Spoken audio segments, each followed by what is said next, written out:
Baik, Assalamualaikum warahmatullahi ta'ala wabarakatuh.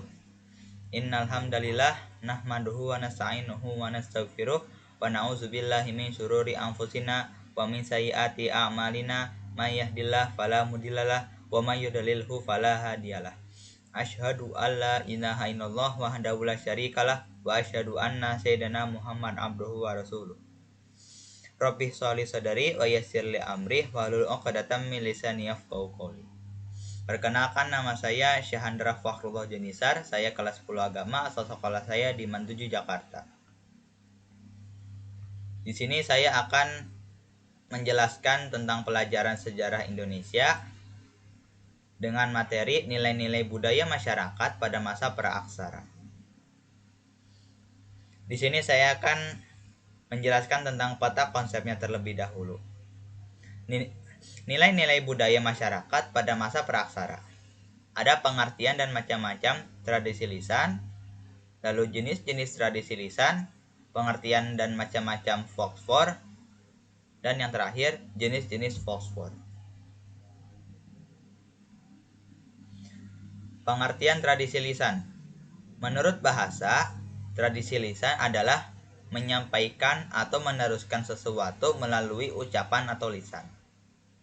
Menurut istilah, tradisi lisan adalah hal yang disampaikan atau yang diteruskan dari satu generasi ke generasi berikutnya yang berupa pesan atau kesaksian yang disampaikan melalui ucapan. Macam-macam tradisi lisan. Yang pertama ada wayang, yang kedua makyong, yang ketiga didong, yang keempat rabab pariaman, yang kelima tanggomo. Wayang.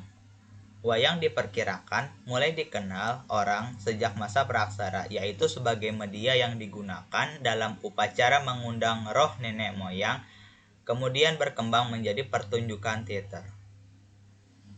Ciri-ciri wayang yaitu menggunakan boneka-boneka berbentuk pipih, dan setiap boneka memiliki karakter manusia yang berbeda-beda. Macam-macam wayang yaitu ada wayang kulit, wayang wong, dan wayang golek. Makyong.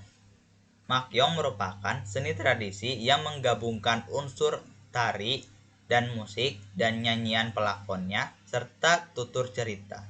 Kesenian ini dimulai dengan ritus sakral yang disebut upacara buka tanah dan diakhiri dengan ritual serupa.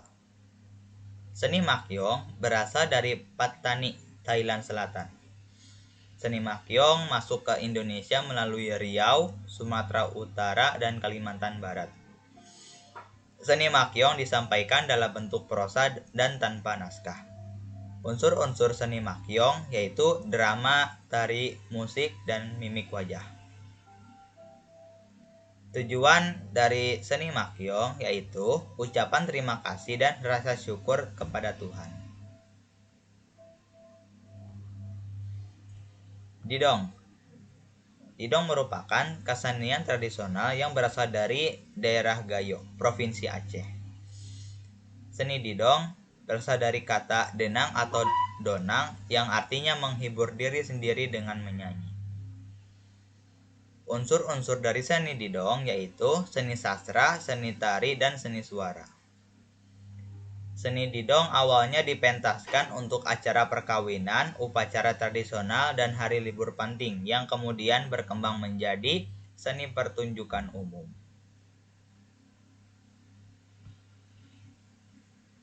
Rabab Pariaman. Seni Rabab Pariaman berasal dari Sumatera Barat. Kesenian Rabab Pariaman yaitu kesenian yang memadukan unsur musik dan penuturan lisan. Seni Rabab Pariaman menggunakan alat musik berupa rabab. Unsur-unsur dari seni Rabab Pariaman yaitu dendang dan kaba. Dendang adalah syair yang dinyanyikan, sedangkan kaba adalah cerita yang disampaikan. Tanggomo. Seni tanggomo adalah sastra lisan bahasa Gorontalo yang diungkap secara berirama, berbentuk puisi naratif, dan tidak terikat oleh baris. Seni Tanggomo berasal dari Provinsi Gorontalo. Unsur-unsur dari seni Tanggomo yaitu gerakan tangan, muka, kepala, dan mimik wajah. Seni Tanggomo dapat diiringi dengan alat musik seperti kecapi dan gambus. Selanjutnya kita masuk ke folklore. Pengertian folklore. Menurut bahasa, folklore berasal dari bahasa Inggris yang bunyinya folklore. Folk adalah rakyat, lore adalah tradisi. Menurut istilah, folklore yaitu bagian dari kebudayaan suatu masyarakat yang tersebar dan bersifat tradisional yang diwariskan secara turun-temurun. Macam-macam folklore. Ada mitos, legenda, dongeng, nyanyian rakyat, dan upacara. Mitos. Mitos merupakan cerita prosa rakyat yang tokohnya para dewa atau makhluk setengah dewa yang terjadi di dunia lain pada masa lampau. Mitos biasanya menceritakan tentang terjadinya alam semesta, dunia, bentuk khas binatang, bentuk topografi, petualangan para dewa, dan sebagainya. Legenda. Legenda merupakan prosa rakyat yang dianggap sebagai sesuatu yang benar-benar terjadi.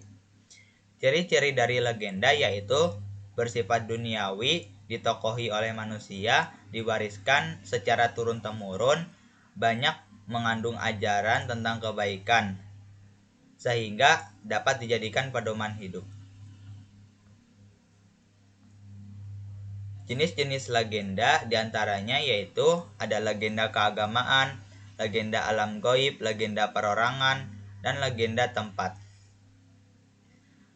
Legenda keagamaan adalah legenda yang biasanya menceritakan tentang cerita kerohanian atau cerita kereligiusan, seperti legenda Wali Songo. Lalu yang kedua adalah legenda alam gaib. Legenda alam gaib adalah legenda yang biasa menceritakan tentang tempat-tempat yang misteri. Lalu ada legenda perorangan. Legenda perorangan adalah legenda yang menceritakan tentang sesuatu atau legenda yang menceritakan tentang individu seseorang. Lalu yang terakhir adalah legenda tempat.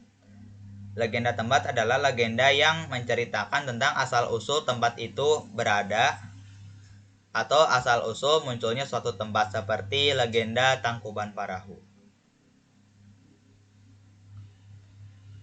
Dongeng. Dongeng merupakan cerita fiktif atau imajinatif yang diturunkan secara turun-temurun. Ciri-ciri dari dongeng yaitu bersifat anonim, yang artinya pembuatnya atau pengarangnya tidak diketahui, lalu diceritakan hanya untuk hiburan, dan terkadang dongeng terdapat ajaran atau moral. Ajaran moral. Lalu nyanyian rakyat. Nyanyian rakyat merupakan jenis folklore yang terdiri dari teks dan lagu. Di dalamnya terdapat kata-kata dan lagu. Kata-kata dan lagu merupakan hal yang tak dapat dipisahkan di dalam nyanyian rakyat. Fungsi dari nyanyian rakyat yaitu sebagai pelipur lara, nyanyian jenaka, pengiring permainan anak-anak, pengantar tidur, dan pembangkit semangat. Upacara. Upacara merupakan rangkaian tindakan atau perbuatan yang terikat pada aturan-aturan tertentu seperti adat istiadat, agama, dan kepercayaan. Contoh-contoh dari upacara yaitu upacara penguburan, upacara pendirian rumah, upacara pengukuhan kepala suku, dan upacara sebelum berperang. Tujuan upacara yaitu yang pertama sebagai berterima kasih, wujud dari berterima kasih kepada kekuatan-kekuatan yang diyakini telah memberikan perlindungan dan pertolongan. Yang kedua, sebagai penghormatan untuk seseorang yang meninggal dunia. Ini biasanya di dalam upacara penguburan. Lalu yang ketiga adalah memperkuat keberadaan dan pengakuan akan peran kekuatan itu dalam kehidupan sehari-harinya. Yang keempat, memberikan kehormatan atas kepala suku. Biasanya ini tujuan dari upacara pengukuhan kepala adat.